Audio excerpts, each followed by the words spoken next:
Je vais t'apprendre une astuce sur les chèvres que tu connais sûrement pas. Salut, moi c'est Alexis et je fais une vidéo par jour jusqu'à être connu sur internet. Et grâce à vous on est bien parti. Je vais t'apprendre à avoir super facilement des cornes de chèvre sur Minecraft.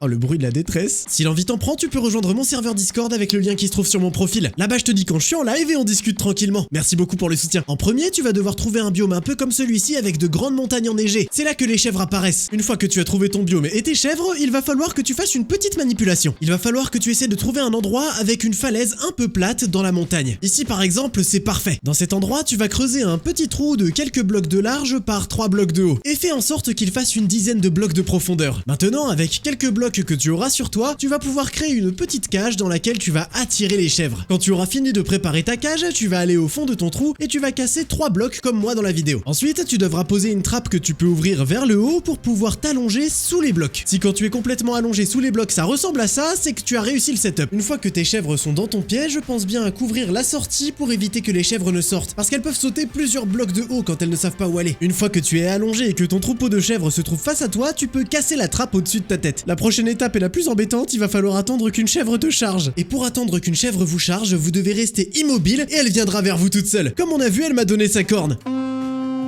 En plus j'ai eu le meilleur son. Notez que pour que la chèvre qui vous fonce dessus lâche sa corne, il faut que ce soit un mur en pierre derrière vous. Ici quand on active la boîte de collision de la chèvre, on voit qu'elle est un peu plus grande que le bloc. Et c'est pour ça qu'elle lâche sa corne quand elle vous fonce dessus. Vous êtes sous le bloc et elle ne peut pas vous atteindre. Elle atteindra le bloc qui est juste au-dessus de vous et c'est comme si elle tapait dans un mur. Petit détail à savoir, quand une chèvre vous a chargé, elle perd sa corne. Elle en a plus qu'une. Si tu as des questions ou que tu veux que je fasse un autre tutoriel, n'hésite pas à me le dire en commentaire. La plupart des vidéos que je réalise, c'est parce que vous me les avez demandées. Si l'envie t'en prend pour me soutenir, tu peux rejoindre mon serveur Discord avec le lien qui se trouve sur mon profil. Là-bas on discute tranquillement et je te dis quand je suis en live. Merci beaucoup. Sur ce, amusez-vous bien à récolter toutes les cornes de chèvre, il y en a pas mal. Utilisez-les à fond, ça embête tout le monde. Et sur ce, brossez-vous les dents, c'est important. Et moi je vous dis à demain.